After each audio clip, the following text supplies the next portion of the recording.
Go ahead and start. Welcome everyone to our second Cyber and IT Fireside Chat panel discussion. We'll have some of our experts here discussing how to use data to support your cybersecurity and IT strategies.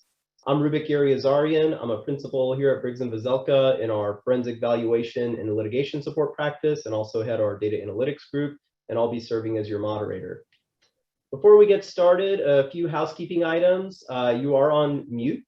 Please submit any questions for panelists in the Q&A box at the bottom of your Zoom screen. We'll provide both CPE and CLE as applicable. So if you have any questions about CPE or CLE, you can email that email on the screen, marketing@bvccpa.com. For those seeking CLE, if you didn't submit your bar number when you registered, you can send it to that email address, marketing@bvccpa.com. We'll have 3 polling questions pop up on your Zoom screen during the fireside chat. So for those seeking CPE credit, you'll need to respond to all 3 questions to be eligible for CPE. And even if you're not getting CPE, we'd really encourage everyone to answer the polling questions because it's going to help us guide the discussion during this chat.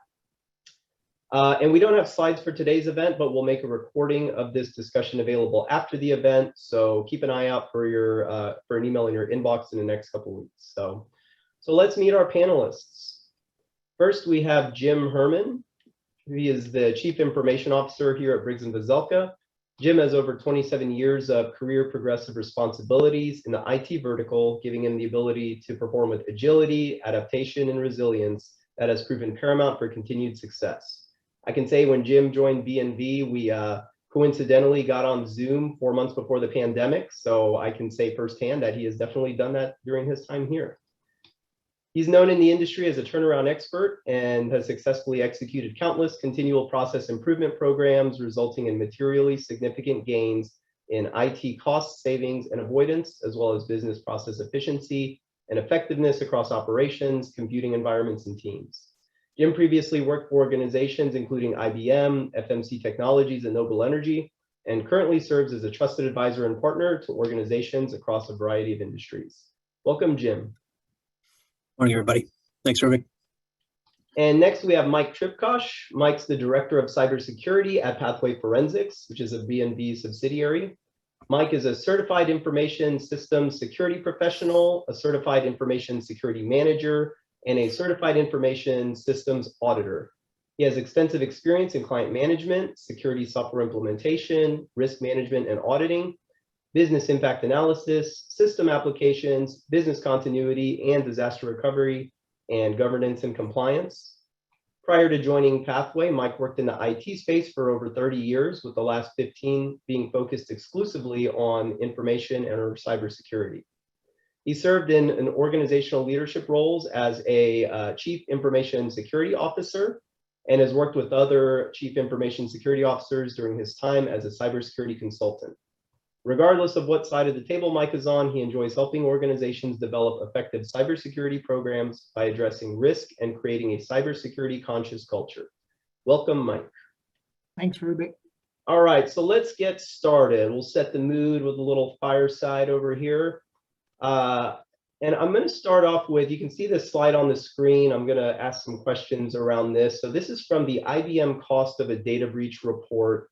And as a forensic accountant, you know, my first thought is, hey, cyber breaches, data breaches are expensive. And so the following images here are from this data breach report, and they say that the average data breach globally costs over $4 million. And in that same report, it also mentioned that the average cost of US breaches was $9 million. And those amounts are comprised of 4 components: detection and escalation, notification, lost business, and post-breach response. So Mike, let's start with you. If you're a small or mid-sized company, could a breach really cost the company this much? And if so, how? Yeah, so absolutely it can. And what they don't put on this particular chart is brand degradation, lost productivity. There's a lot of other ancillary costs that are calculated as part of an overall data breach cost that don't have directly to do with the breach itself, with detection, with recovery. And so, you have to, it's the ripple effect. What happens after you recover and get going again? There's still costs that you're incurring. And so they calculate all those as part of this number. In an organization, a lot of times the breach may not cost them that much, but ultimate damage to their reputation or brand degradation is significantly more, or even puts them out of business. Okay, so definitely data breaches can be really expensive. Let's start with the polling question. The first polling question is, does your organization currently have a budget for cybersecurity strategies? And as we're answering that poll, Jim, how do organizations budget for cyber strategies? Are there certain data points you can use relating to your company or your company's industry, or use past performance or events as a metric to come up with that budget? Well, that's a great question, Rubik, and I think a lot of companies, think about that on a regular basis. I mean, as we all know, no two companies are the same, right? So in my opinion, there is no real, secret sauce answer to this question. I can tell you what I have seen, though, is that in past years, there's been a significant increase in cyber-related attempts and attacks. And fortunately, what we've seen is a notable shift in the way organizations are changing their mindset, right? So years past, most organizations would take what I would consider the hedge bet approach, right? Which is like, hey, maybe because of our industry or because of, what we sell or what we do, our thought is maybe we can fly under the radar and not be a target. May have been true years ago, but what we've seen over the past 2 years is that the threat actors that are out there have honed in on this, right? And they understand that these smaller companies may actually be prime opportunities for monetary wins, right? So they look at these smaller companies, they begin to do their homework, they do research on you. They find the holes and the flaws in your infrastructure and in your security, and then they capitalize on that, right?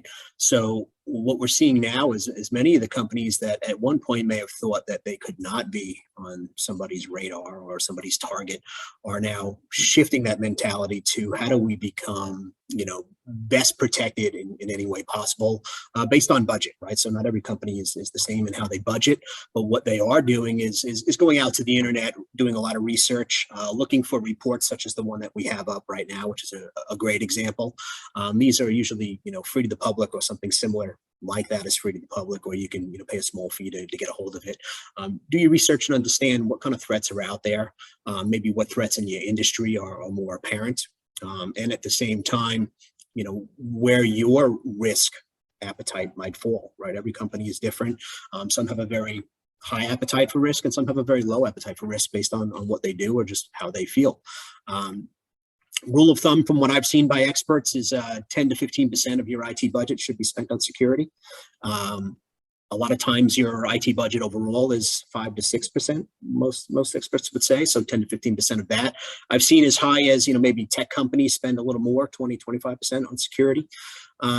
With that, Mike, I'm going to let you chime in a little bit here and maybe talk about some of the actual data points and maybe some more of these type of reports and things that are out there that companies can look into as they're planning their budget process. What are your thoughts on that? Yeah, so this one in particular, the IBM cost of a data breach report, or some people in the tech industry, we call it the Ponymon report, because the Ponymon Institute is who originally developed this report, and then they were merged, they were bought by IBM. But Verizon has probably the industry standard report, and it's called the Verizon DBIR Data Breach Incident Report.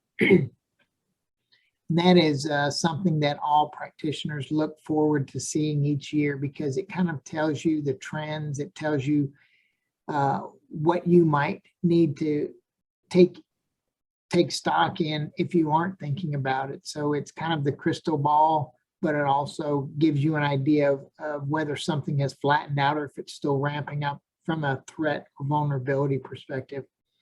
And to add what Jim was saying about the budget, years ago, back before the CISO role was really ingrained within organizations, the standard belief was that it was like 5 to 7% of an IT budget would be security. So you can see now with Jim's experience giving us the 10 to 15, you can see how security is becoming more important and it's becoming more inclusive. Security is not just for IT, it spans across the entire organization. And one of the things that I would add to what Jim said is a good place to start is one, looking at these reports, as Jim said, but also bring in a third party to conduct a risk assessment. If you really don't know what you have at risk or have of value, it's really hard to determine what to spend to protect it. That was going to be actually my final comment, Mike, was, for me, right, in our firm, it's great having you on board, right? I mean, that's the key. So I've got cyber experience in my pocket. Having somebody like Mike to come in and help me, establish guidance and set best practices as we put our own programs in place. You don't necessarily need to have a full-time, CISO on board or something like that. Fractional services are available nowadays. You can basically do it, build your strategy with a resource from a partner. And that's just such a smart way to do it. And it's more cost effective most of the time. So definitely something worth looking into as you think about your budget and how you would build that security in. Don't go without it. You need it. Just figure out how it best fits your budget and how your strategy can handle the way you're going to implement this. And I'll share the results of the poll. So 45% of respondents said that their organization does not have a budget for cybersecurity. 15% were not sure, and 40% said they did. So regardless of your answer, I feel like we have a few action items that attendees can take. If you have a budget, maybe read the reports that Mike mentioned, the Panama report, the Verizon report, to see, hey, is your budget in line? Or you could do a sanity check with that 10 to 15% metric that Jim mentioned. Jim, you mentioned a risk assessment. There was a question that came in. How much is a risk assessment? I know it could vary based on organization, but is there a ballpark number that organizations can expect, or depending on the size of their organization? Yeah, honestly, it is based on the size of the organization and the depth of the assessment. I mean, if you want to do a high-level overview, which is normally a several-day engagement with folks who will dig in and look at maybe your IT, general controls and things like that, could be as low, from what I've seen, as $8,000 for the engagement. Could be as high as $25,000, $35,000, depending on scale and size of the environment that we're looking at. Rubik, one of the things I'll add, and it's kind of a shameless plug, but in recognition of Cybersecurity Awareness Month, October, on our website, we have a high-level complimentary threat assessment, and it's a very high-level assessment. What it does is it asks you whether or not you have certain components of what we would consider a standard cybersecurity program, and based on your responses, you'll get immediate feedback. And then I also take and review your responses, and I'll send you an email with kind of my perspective on what your posture looks like as well. So that's available for anybody this month that comes to our website. And that's on the Pathway Forensics website, Mike, or the B&B? I believe it's on Pathway. I know it's on Briggs Veselka on the front page for our services. Okay. And if anything, maybe we can send a message in the chat sometime during the presentation, and people can see the link for that if they're interested. Yeah, that'd be great. That's a free way to kind of go out and just get a high level overview of kind of whether you're just beginning, you've got a functional program, or you're very mature with your program. Sure. So Mike, you mentioned, and both you and Jim mentioned data as a way for, I guess, let me jump ahead. Let's say that an attacker got some of your data. What do they do with it? How do they monetize it? What's the value to them? So they monetize your data in just a myriad of ways. So right now, what's big is ransomware. Everybody's heard of that. That's where they extort money from you in order for you to get your data back. What they've done is got into your network and they've encrypted everything. It's still there. It's not been damaged, but it's unusable. And so they extort money from you to get the decryption key. Now that key doesn't always work as well. Some of them are clunky, some of them are slow. So in order to protect yourself, you should have a good backup strategy. And the attackers realized that folks were getting wise to them, and more of their victims had backup strategies. So then what they did was started going into what we call the double extortion model. So now instead of just encrypting your data, they go in and they exfiltrate. They pull off a bunch of data before they encrypt everything. And so if you say, well, we'll just restore from backups, then they'll say, well, I've got about 20 gig of your data. Or if you're the Houston Rockets, they have 500 gig of their data. And so then the negotiation starts. That's to prompt you to pay the ransom. And then now they've taken it to another level called the triple extortion model, where they will reach out to your clients and say, hey, we ransomwared them. They're not going to pay it. So I'm going to have to release your personal information related to this company to the public if you don't put a little pressure on them to pay the ransom. So that's one extortion model that they're using right now. The other thing is they sell your data on the dark web, whether it's credit card. It used to be the big thing for identity theft. Now that's kind of like a car alarm in a parking lot. People hear it, but they really don't do anything about it because the carding companies have responded very well and not allowed that to become such a big deal. There's all kinds of things going on that protect you a little bit better from that. But the other thing that they'll do is they'll take your data, and you've heard of, maybe you haven't, but there's hacktivists. And these are actually hackers that they don't want money. They want, their compensation is a change or a result that they want. So they will pressure you to do what they want through hacktivism. And whether that's climate change, there's all kinds of different causes that these folks get behind. And so that's another way that they don't monetize it, but they use your data. Mm-hmm. So one of the things you mentioned earlier was brand degradation. So for an accounting firm or a law firm, is that something that could, if a public accounting firm or a law firm or a corporation has experienced some kind of cyber threat, is that something that can, how does that hurt their brand? Does it drive customers away, or how does that affect? Well, let's put it into perspective. If I was looking for an accounting firm for my business and there was a public data breach of a company, I would think twice about going to them and trusting them with my financial information, my personal information. So you're right, brand degradation is another way that they monetize. And we're using monetize here as they get what they want. So they may extort money from you, or they may not like you. And they're trying to prove a point. They're trying to damage your reputation. And so by breaching you, that means that you have lackluster controls in place, or controls that are easily exploitable. And so, yeah, that's a great example. So we're about to switch topics. And as we do that, I'm going to go to the next polling question. So would you say that the majority of your growth over the past 5 years was organic or through acquisitions? And as we do that, I'm going to switch slides as well. And we're going to talk about the role of IT and cybersecurity in organizational growth. So the average cost of the data breach, this slide shows, it's from that IBM report again, and it shows the average cost of the data breach based on employee headcount for 2019, 2020, and 2021. So it looks like the more a company grows, the more costly a breach can be to your organization. So Jim, how do you handle organizational growth, and what should the audience consider when expanding? I know even here at BNV, we've grown both ways, organically and through acquisition. So how have you seen this in organizations you've worked for or at BNV, and what can you suggest to listeners today?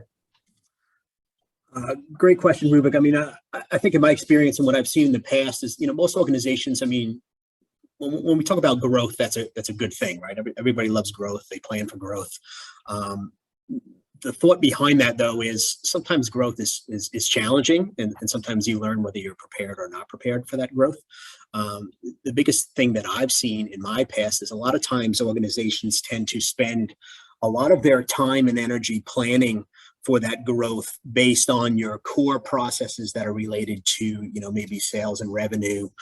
Maybe it's, some of the back office type stuff like, human capital management, right? The people side of it, and how they're going to handle that particular growth. And maybe IT is the last group to the table, only to find out that could be a tremendous mistake, because if you're not working with your IT department from the very beginning and bringing them in at the table, right, from a strategic perspective to help them understand what the goals and objectives are for the company, how could they possibly plan to keep up, right? How could they possibly plan to maybe even get ahead and make sure they keep you that bleeding edge that you're looking for as far as competition is concerned in the market?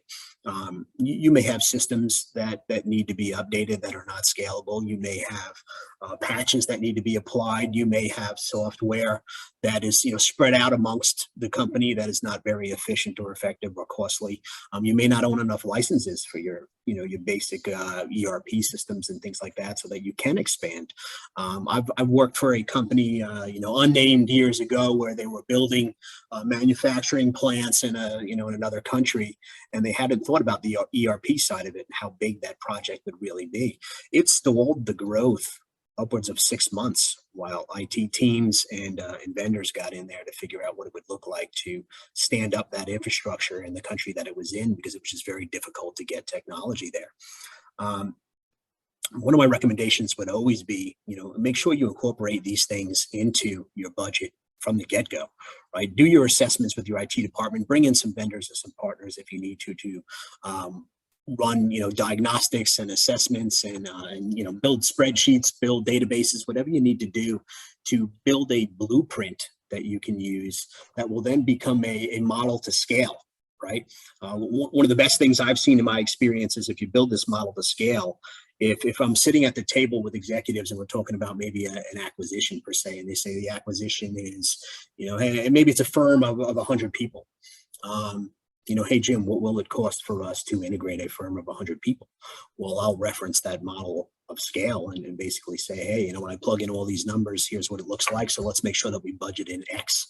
There'll always be some soft costs behind that. So there should definitely be some buffer there for the soft cost side of it. But building that landscape in and all of the things that it takes to hit the ground running as you're growing is critical. And then the other side, on the IT side of the house, more specifically, to IT leaders, they need to build their teams to be agile, right? Because a lot of times when M&A activity arises, it's kind of unbeknownst, right? By design, right? You can't know everything from the get-go, so you have to be ready to move as soon as somebody says go. So having plans in place to execute M&A type activity is huge. At the same time, don't let, to this, conversation we're having now, cybersecurity and all the data behind it, slip between the cracks, right? I mean, growth has to incorporate all of these things that you're doing today, and even room for continual process improvement as you go forward. So if you're a business owner, or you sit on a board, or you're just a leadership team, whatever it might be, when you're sitting at the table having these conversations about growth, look around, make sure there's an IT person there present.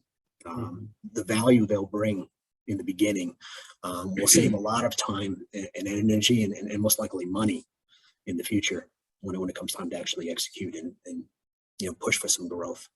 And 86% of our survey respondents said the majority of their growth is organic growth. So definitely, as you're seeing how your organization is growing, like Jim said, include your IT department in that growth. What could be some major inhibitors to growth tied into cybersecurity and IT? And Mike, I'll start with you. The first thing that kind of comes to mind in an accounting firm is I've worked at firms that were very paper heavy, and now we're very digital. And I know a lot of firms have gone through that transition. How could that specifically impact cybersecurity or IT, or be an inhibitor to growth as it relates to cybersecurity and IT? Yeah, great question. So let's take a step back and take a look at the digital transformation, going from paper heavy to digital.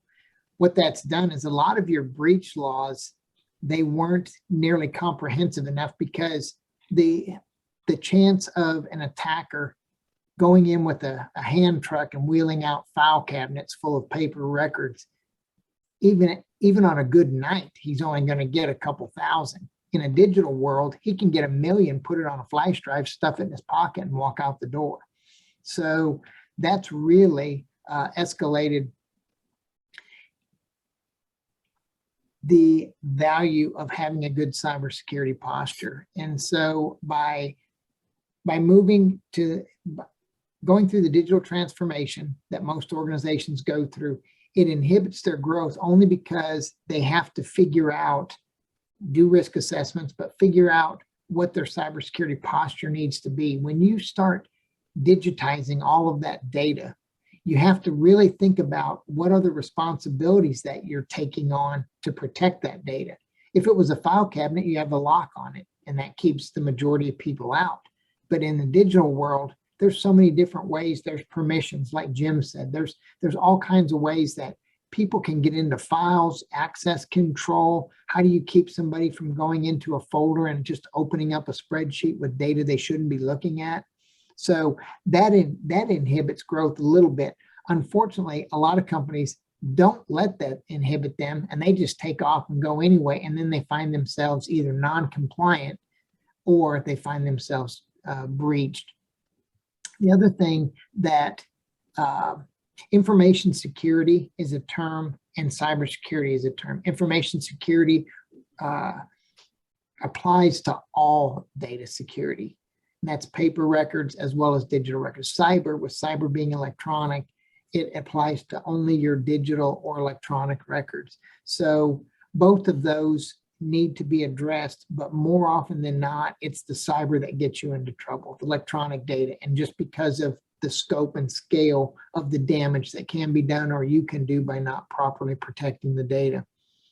And so, go ahead. I remember attending trainings even back early at the beginning of my career, and it essentially around data security, it was, hey, don't let someone follow you in the door when you're badging in.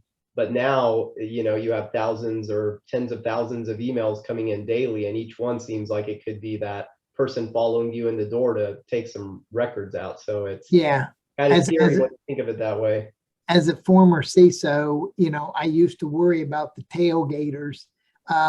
And you had visitors or people that weren't badged in wandering around and just looking on desks. That is such an afterthought anymore. Yeah, it's not good, but there are so many other controls that need to be prioritized. You know, access control is probably one of the biggest ones. You know, do people have access to data they don't have a need to be accessing? Acquisitions. You know, a lot of times if you're looking at acquiring a company, now I realize that our poll said that the majority of our attendees, their growth has been organic, but if you do go through an acquisition, one of the things that I've done in the past is if we were looking to acquire a company, I would go out and perform just a remedial risk assessment on them. And then I would come back and look at what it would take to get them to our baseline. What is our standard cybersecurity posture that we would expect them to have? I would cost that out, and then I would give it to the negotiating group and let them use that information as part of the negotiations for the acquisition. You know, but it's even more than that. If we were to acquire a company that had horrible cybersecurity, the worst thing we can do is just say, welcome to the firm, and we integrate all their data. We may be integrating huge holes that an attacker could exploit. And that is a lot of times where you see attackers take advantage. They'll see in the news that one company is being bought or merged with another one. They know that there's going to be chaos there for a little while, and they're going to head right to it to try to take advantage of it. So Jim, what are some of the data points then that a company can use as it relates to IT? So if someone wants to communicate to their company leadership, here's how we're doing with IT, or here's how big we are, you know, as a company as it relates to the amount of information we have. What are some of those data points or KPIs that companies can be looking at?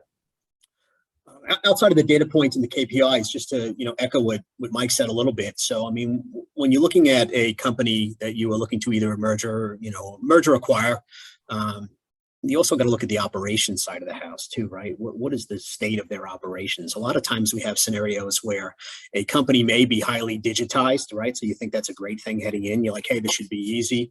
We got everything digital. All their processes seem okay, but the more you dig in, the more you understand that maybe they are, either poorly managing those processes, or they're just not mature enough to really help you with that merger or that acquisition as you move forward. Sometimes it's actually quite the opposite way. Maybe you have a company that is heavy in paper and heavy in manual processes, where a merger or acquisition, a blend per se, could be easier because they're just paused and ready to be brought into a bigger firm, right? And they'll come into the fold, or a bigger company. They'll come into the fold more easily, and then just adopt the practices of the other side of the transition, right? When you talk about data points and anything that you might want to look at, I mean, when we look at other companies per se, or I'm helping a client look at other companies, we do as many things as we can. We might do an inventory, right, of all the assets that they own that are related to technology or cyber. You'd be amazed that most companies don't have that, right? They just might not have a good inventory of what they own and what's deployed. So that's a huge key point right there. It's just understanding what's there and what's deployed. At the same time, how many different applications do they have in their environment? What does that look like? How many of those applications are licensed for multiple years or outsourced? How many are on premises? How many are in the cloud? What does that strategy look like, and what would that look like as you begin to blend these two organizations?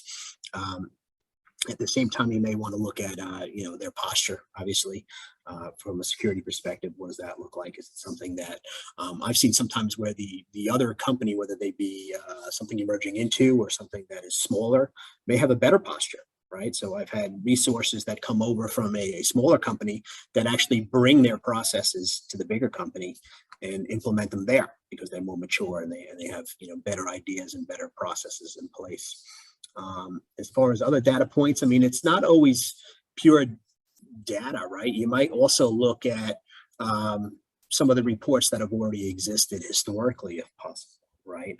A lot of times if you have a vendor in place that produces reports based on what kind of incident and request ticketing was involved in the past, have they had any breaches in the past, how much data do they have stored? What do their rules look like in maybe some of their network settings? Do they have passwords set up that are by default from the manufacturer, right? All these things, especially in times that we're in right now, where we've been in pandemic mode for the last 18 to 20 months. A lot of things have been put in place very quickly. So that's something to seriously consider when you're looking to either blend or merge or acquire. What's the state of all of those, and how much work needs to be done to make sure that you don't put yourself at risk?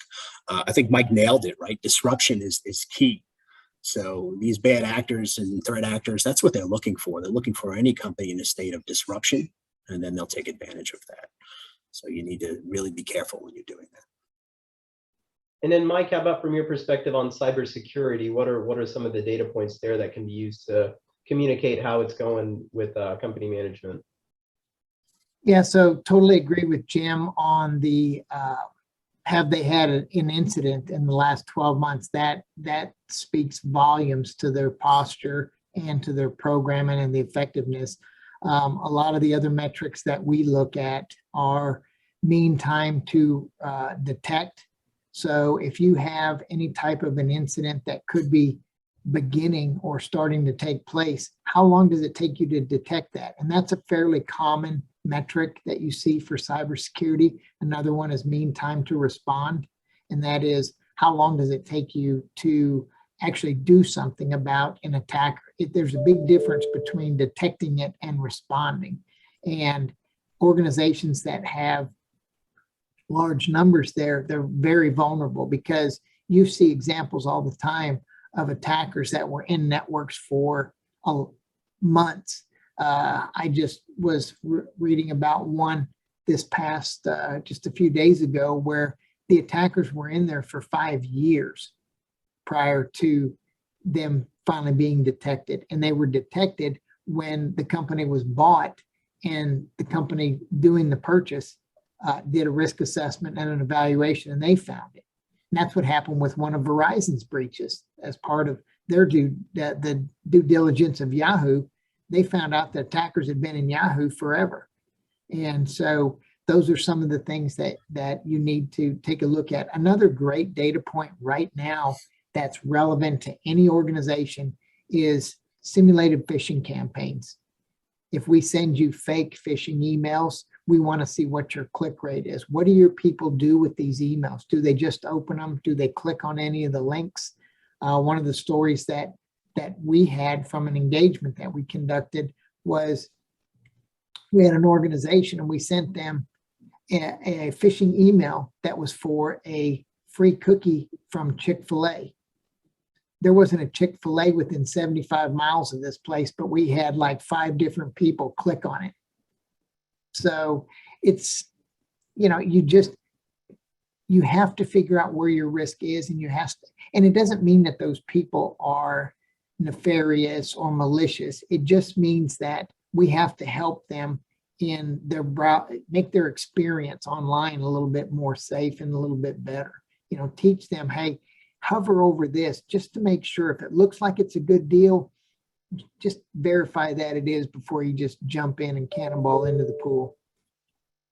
So it sounds like those results of phishing campaigns is a really good metric or KPI for a company. Are there baselines that companies can rate themselves against, you know, industry peers, or how many slip ups is okay, or is 100% compliance the expectation?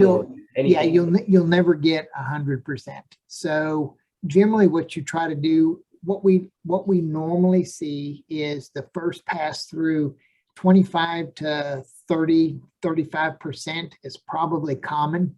And then we retest a quarter or 6 months later after doing some awareness training. And what we like to see is it drop down into the low 20s, maybe sub 20s.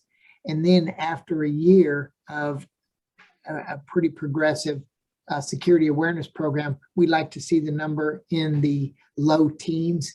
And then some companies after that, they like to keep it below 10. Okay. A lot of these systems, Rubik, just for reference, actually offer that up right on their dashboard, right? So like when we talk about email phishing, for instance, if you use a tool, you know, like KnowBe4, they have a phish prone percentage, right? So basically you can look up your industry that your particular company is in and use them as a benchmark. And what the system will do is actually give you a phish prone percentage that is the benchmark for that industry. And then basically when you run your campaign, which is sending out, you know, hundreds or thousands of emails to see if your folks will click and will they open an attachment and will they respond, right? It actually calculates all of those and gives you percentages on that. Then it sums it all up and gives you a phish prone percentage so that you know where you stand in your industry. From what I've seen in a lot of consulting type firms like ours, for instance, the phish prone percentage is 17%. So that's something that you can keep as a target and make sure that you're, you know, communicating that with, you know, your leadership and your board and things like that. And when you're looking at, you know, back to the beginning of the conversation, we were talking about budgeting, use that as a tool, right? So not only are we putting awareness campaigns in place so that we can better teach our folks not to do these types of things, right? You gotta steer that behavior, but at the same time, you're going to make sure that you're using the proper tools and have the skill sets in place to make sure that you can best bring that number down, right? So a high number is actually bad and a phish prone percentage, a low number is good. So. And that's a great point. One thing I'll add to that, Rubik, is that, you know, when you're doing these phishing campaigns, the industry needs to be taken into consideration, because if you're in healthcare, you're bound to be attacked much more than if you're in logistics, you know, or supply chain, because that data is much more valuable. The other industries could be just like Jim had mentioned earlier, disruption versus monetization of the data that they are able to get. So you'll be more of a target. But what you want to do is, a lot of companies will buy a tool, like say a KnowBe4. It's an expensive tool, but it's a very, very good tool, has training capabilities and such. But if you're not prepared to use it, it's like buying a NASCAR and driving it to the grocery store. If you don't have the team or the people to do that, reach out to a trusted partner and allow them to come in. And that generally the way we charge it is per seat, so per email address. So a lot of times it's cheaper for you to contract a service like that out and then get the results and do your awareness training than it is to go buy a tool and then try to pay a staff member to run it and take care of it. So, you know, that's just one example. There's several tools out there that do it, but KnowBe4 is pretty much the gold standard. So when you mentioned a 17% rate, Jim, so is that 17% of employees will click that email that they're not supposed to click?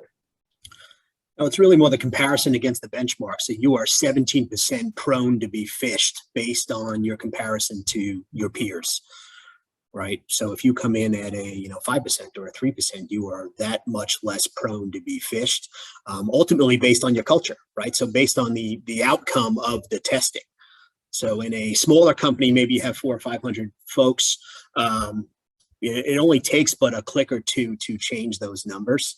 But it basically shows you that depending on how well you're training your folks and how much they are taking account for themselves, as security is not just an IT thing, it's not just a cybersecurity thing.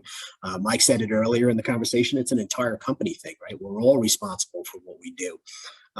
If it looks too good to be true, it probably is.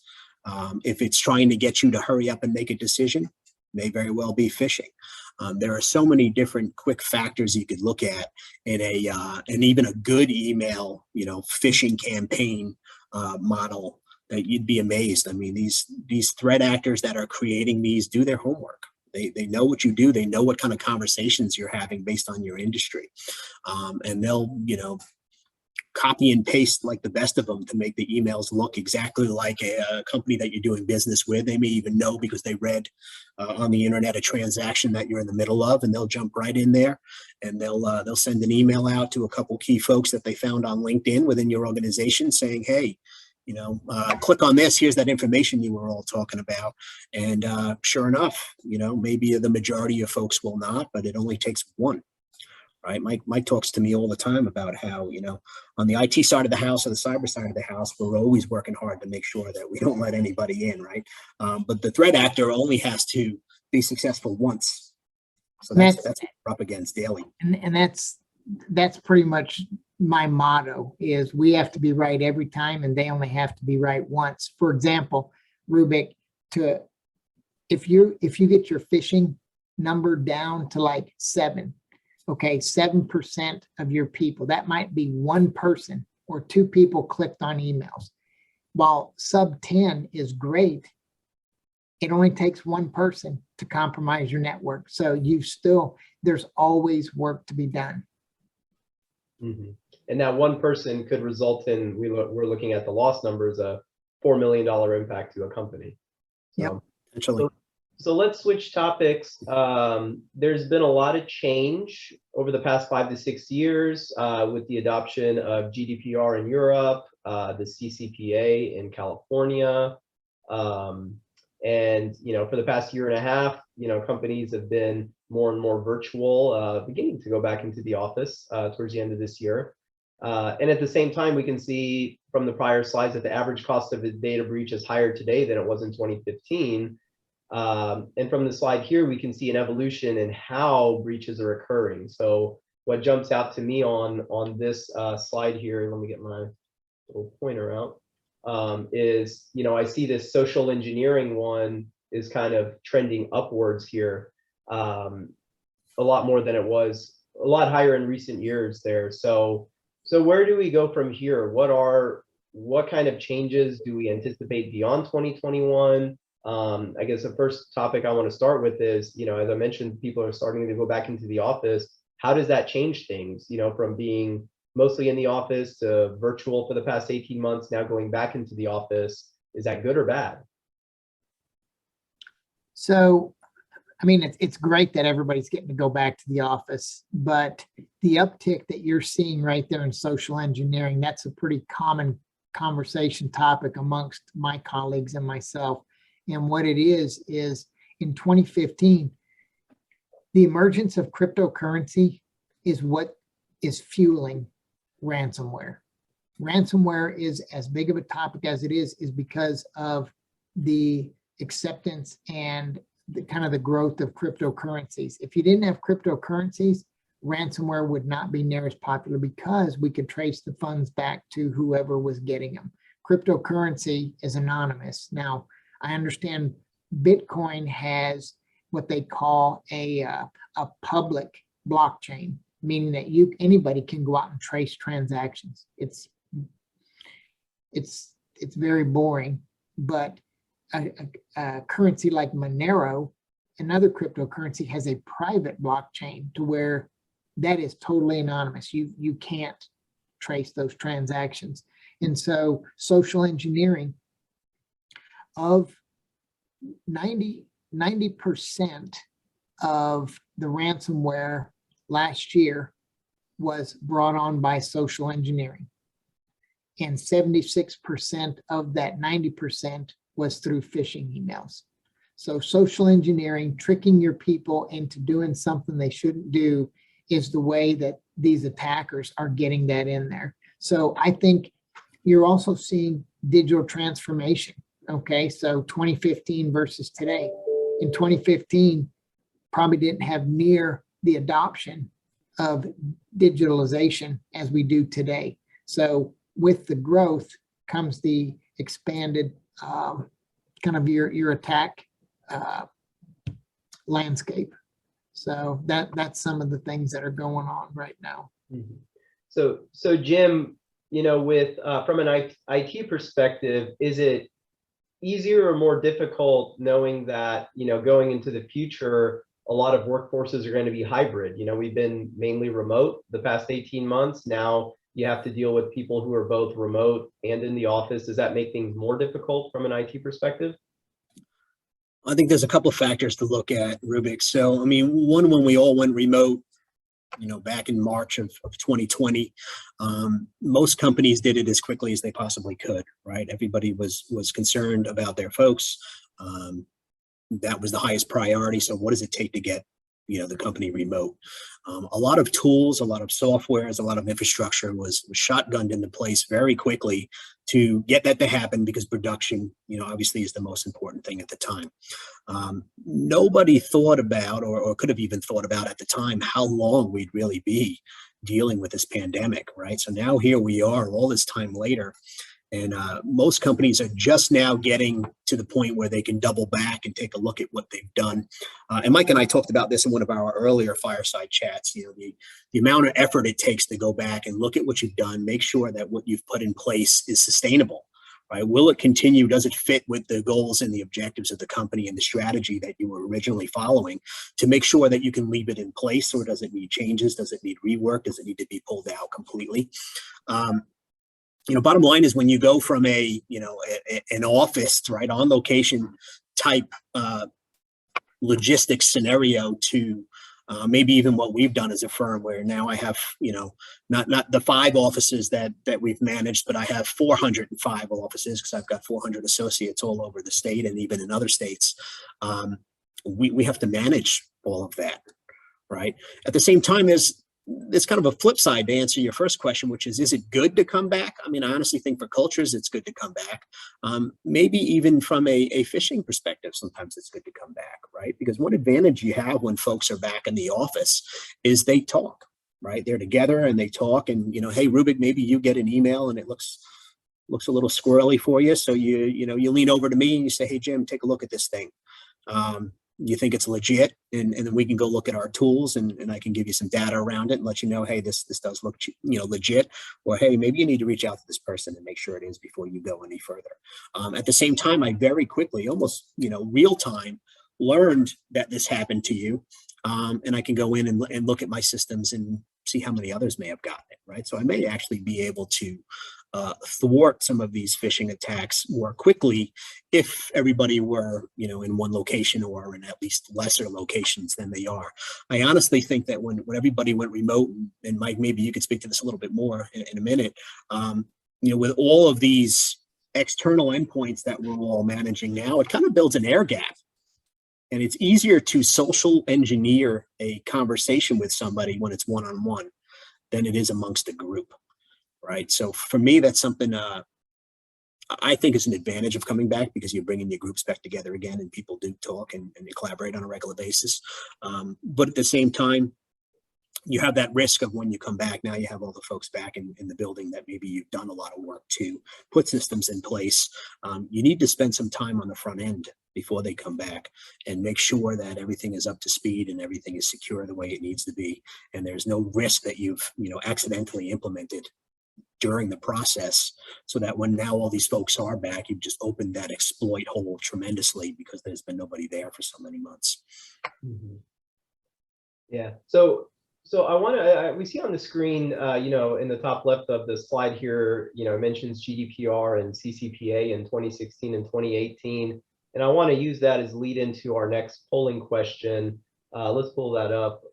Do you feel your organization's approach to cybersecurity and IT is proactive or reactive? And what made me think of this is, it seems inevitable that, some new policy may expand in the US beyond just California.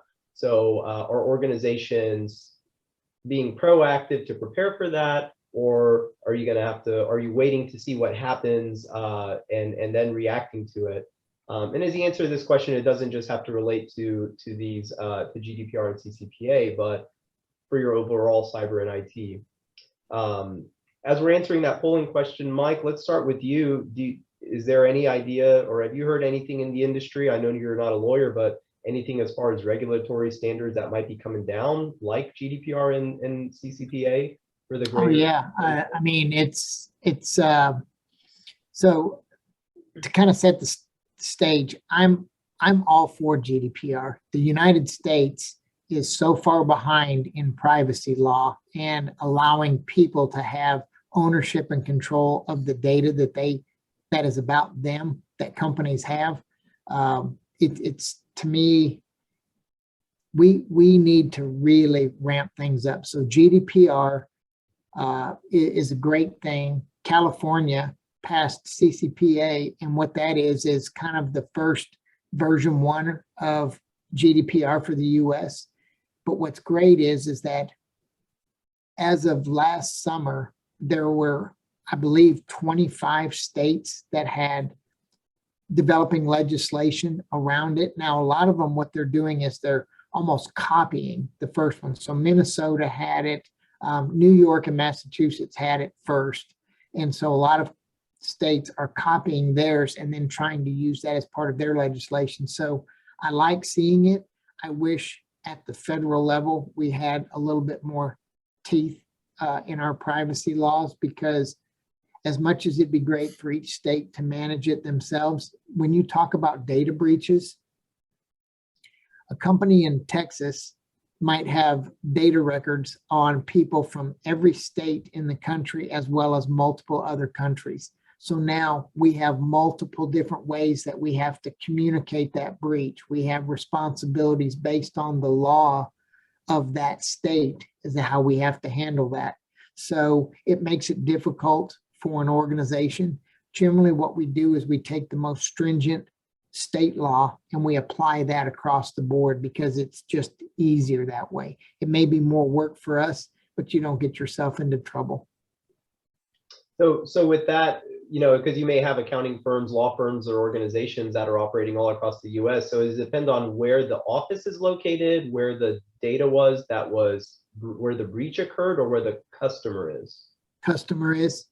Where the customer is, okay. So if the person in California had records in our database and we were breached, we have to follow what the California law is.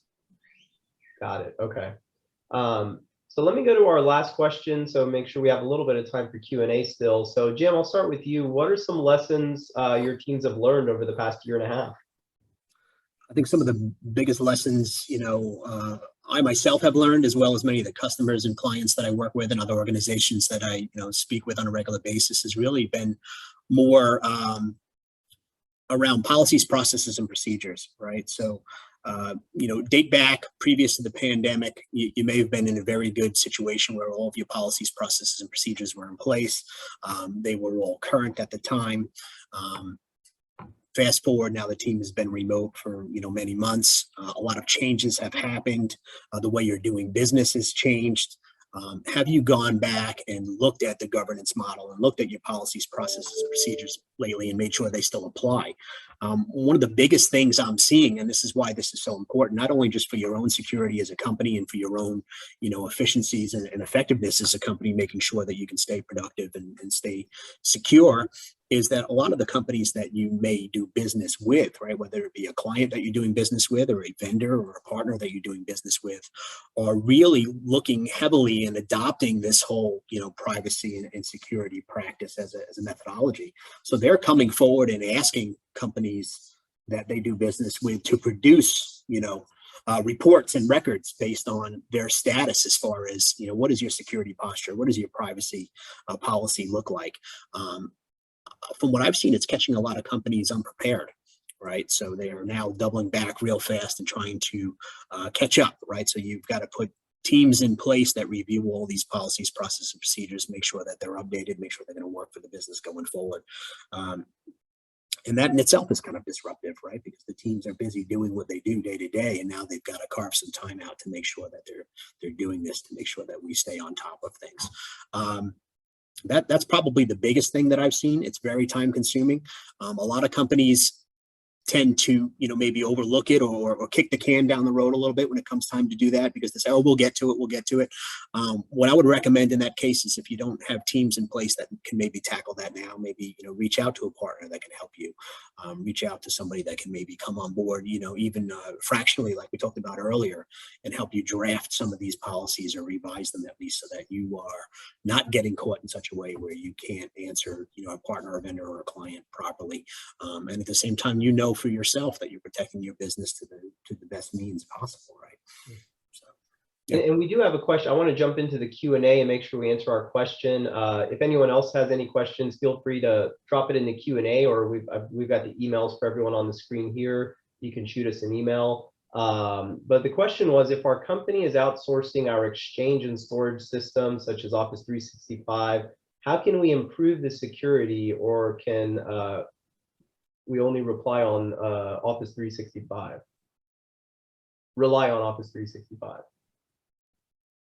No, I mean, you would never just rely on Office 365. And to be honest, that's a great question, because what a lot of organizations think is, once they hand it over to O365, it's like, hey, they'll take care of everything, and they don't. They provide you with a platform. You are still responsible to establish your baselines, your defensive perimeters, your access controls, all your configurations. And that's one of the big risks of going to a cloud environment, is having the knowledge to configure that properly. And generally what we see is that people will reach out or select a partner to help them do that has experience, because if you miss one thing, you're setting yourself up for a lot of heartache.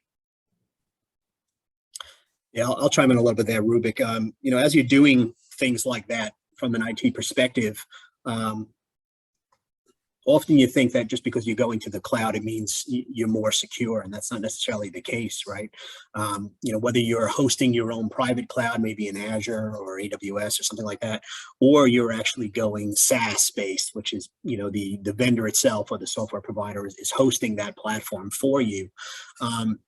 You've basically opened yourself up to now needing to better understand how they do business, right? So just don't take for granted that maybe they're a cloud-based company that is marketing like crazy on LinkedIn, and they seem to have a great set of clients behind them.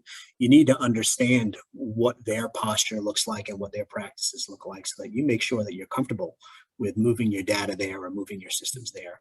At the same time, I mean, to Mike's point, your security is in layers, and it's always your responsibility. So you need to make sure you're building tools and practices in internally, so that any of these, vendors or even, partners, SaaS solutions, whatever it might be, are secure as you transfer data back and forth, right? So don't ever think that just because you go in cloud that you're 100% secure. You have to make sure that you're covering all your bases internally and externally at that point, to make sure that the solutions are meshing well together and that you're keeping your company secure. And we've shared the link to our BNV website's events page in the chat. So we do have a ransomware webinar coming up on October 26th at 10 a.m. you want, it's free to register if you go to that link there. I do want to thank everyone for attending. I hope everyone's found it really helpful. If you have any other questions you weren't able to ask during the fireside chat, feel free to reach out via the emails on the screen. And we hope to see you at the October 26th event. Thanks, everyone.